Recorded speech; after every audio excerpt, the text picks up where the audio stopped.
deeper in our culture that is partly driving some of these problems that I think we can really all relate to. So how can people who have been affected by addiction, either they've experienced addiction themselves or they've lost loved ones to overdoses, how can they get involved in activism around this issue? Yeah, so there are a lot of local groups doing fantastic work. And so I think it really depends where you are and what kind of community you're in. But I think people would be really surprised to find that within their own community, there are people who are distributing Narcan. There are people who are distributing clean syringes for people. There are sort of like these little centers where people can go for help. And a lot of them are doing really good activism. So for instance, in St. Louis, Missouri, there's a group of people called Rebel Recovery, and they just have this brick and mortar place where anyone who's had any problem with addiction can go and get help and get services. And this group in St. Louis, they also write legislation and they help get policy to meet their needs. And this is also happening across the Midwest. There's something called like Quad City Harm Reduction, and this is a group of largely moms who've lost their kids. They're distributing Narcan and trying to get policy in places like Iowa to really respond in a humane way to what's happened to their loved ones. So I think it starts at the local level. I don't know if a big federal response or this huge ACT UP movement is really going to form anytime soon, but there are people at the local level doing really positive things and advocating for the needs of their communities. And so I would just start with like simple Google searches of like your town plus addiction or some kind of advocacy, because it really depends where you are, but I'm really hopeful that I think this stuff is happening all over. And would that also be a recommendation for finding places to spend our money if we have any extra money to give? You know, if the government isn't going to start putting more money into this crisis, where can we as individuals direct our dollars to make some real difference? Yeah, I mean, I would definitely make sure that anyone who's giving money is doing so and doing it in such a way that they're donating to evidence-based practices. So there's a lot of treatment out there, and there's a lot of places out there who really cling to old-fashioned traditional rehab or old-fashioned traditional notions of addiction and recovery. And they're not always doing what evidence or the research says is the best response. And so if you do have extra money and you want to donate, I would definitely make sure that the people you're supporting are doing harm reduction. They want to keep people alive, and they're not judging or shaming people who are using drugs. And I think a lot of the traditional models of treatment, will shame people for exhibiting the primary feature of their illness, which is drug using. Can you talk a little bit, just so people understand a little better, about your own recovery efforts? I've seen what you've written about your recovery and some of the things that were done that were not good evidence-based practice. So what does that look like on the ground? What sorts of recovery methods are people using that are not working and are not evidence-based? Yeah, so addiction treatment occupies such a strange place in America's healthcare system. So, in the 50s, or even going back before the 50s, there were like inebriate asylums. These were just places where alcoholics and people who use drugs would just go to and try to like dry out and sober up and get some medical help. But all these places got shut down. They were really expensive to run, and people just didn't want them anywhere near their cities. So all these asylums or sanitariums closed, right? And then what happened was in the 30s is the birth of Alcoholics Anonymous. And, by this time, doctors had really, really tried to like cure people of the compulsion to use drugs, but it just never worked. And so doctors just began referring people to AA, which is Alcoholics Anonymous. It's a self-help organization. It's not medical treatment. And so the medical community really just like put up their hands and was like, we don't really know what to do for you. So, go to AA. I think they can help you. And so out of AA spawned what's called the Minnesota model. And this is a method of treatment that is essentially AA boot camp. So basically, it's what you think of traditional rehab. It's like you go away to a secluded campus and you live there for 30 days and you get a counselor and you do group therapy and you're introduced to the concepts and precepts of Alcoholics Anonymous. And, that's fine if you're an alcoholic, but the problem is this has become sort of the standard dominant treatment for all addictions. Mm-hmm. Like when I was 22, I went to Hazelden in Minnesota, which basically invented the Minnesota model.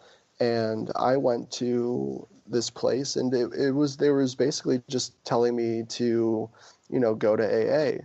And, I just didn't understand. I'm like, I'm a heroin addict. I'm depressed. I'm lost. I'm alone. Like, I don't know how to live my life. And the solution they were telling me was like, you need spiritual help. You need to pray. You need a higher power. You need to go to AA meetings.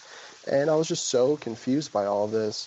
And that's really what prompted me to start writing about all of this in the first place, is just this weird way we treat addiction. And so the addiction treatment industry, which is what it's become, proliferated and thrived outside of mainstream medicine. And it's like now that we have this huge crisis of addiction and drug overdose, the medical community is really scrambling to get addiction folded into primary care settings and hospital settings as though it were any other illness. And I think that's really what we need to do. Like, if you have a broken leg, you're not going to Google best broken leg doctor and take a flight to South Florida and go disrupt your whole life and get care for your broken leg in Florida.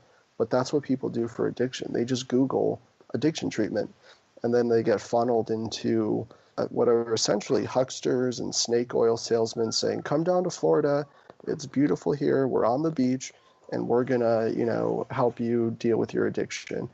And that's just so off base. Like, you don't need warm weather, a chef, a masseuse, and acupuncture to treat your addiction. Like, that's absurd. You need to go to a doctor, you need psychiatry, you need psychology, you need social work. Like, you need a team of professionals to help you. And I think that, is not what we're doing right now. And I think, I have no problem with AA. And if anyone finds that it helps them, then they should keep doing it. But AA is for Alcoholics Anonymous, and then there's also Narcotics Anonymous, which is the default support group for people with opioid or heroin addiction.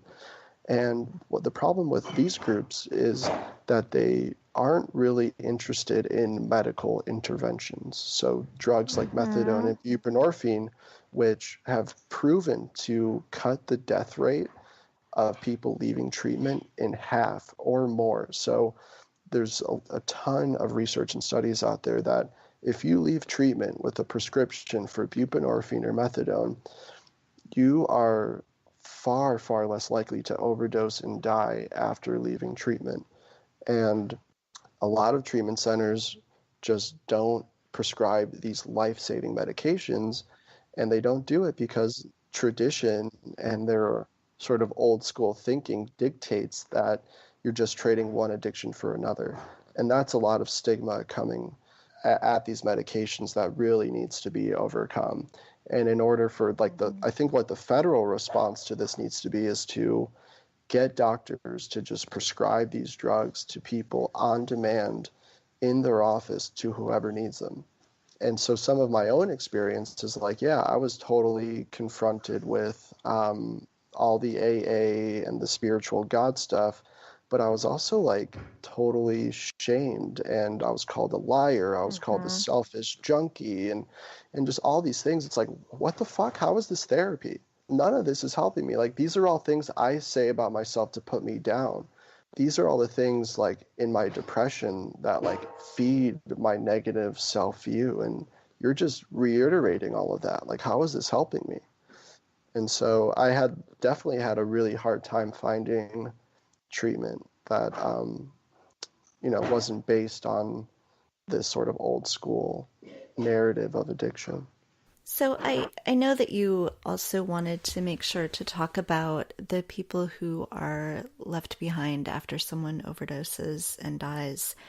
The families and friends who are left trying to figure out how to grieve them, and also then of course using some of that emotion to start to work toward advocacy. And so you talked about that a little bit with sort of what local groups are doing. But could you Mm-hmm. talk about a little bit more what those family and especially parent activism groups look like? Yeah, so I have a really good example of a group like this from my hometown. So one of my best friends growing up, he overdosed and died in, I want to say 2008. So it's been 10 years since he died. And I used with him. He was one of my best friends. And his sister and his mom just became fierce activists. And so their group is called Live for Lolly, and their last name is Laliberte, and my friend's nickname was Lolly. And so what they did, they just started like holding forums and getting the town talking about this sort of quiet problem that everyone's afraid to talk about.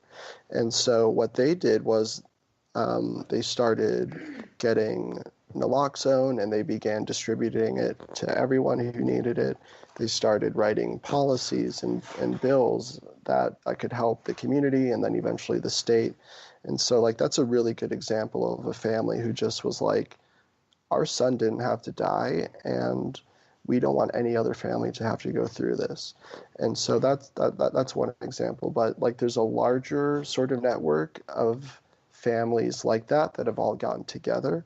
And so one of them is called Broken No More, and they're on Facebook. They have like a really active Facebook group and community. And if you type in Broken No More on Facebook, there's just so many amazing parents posting and supporting each other. And it's like truly some of the most like, I think, compassionate and substantive activism we have right now. I think it's really coming from families who have lost loved ones. And then, so Broken No More is also part of this larger group called GRASP, and that stands for Grief Recovery After Substance Passing. And GRASP is just made up of a bunch of different families, and it's mostly moms and brothers and sisters, and there's definitely some dads involved too. But what they do is they hold meetings and local support groups, and anyone can like sort of go ahead and start a chapter in their local community.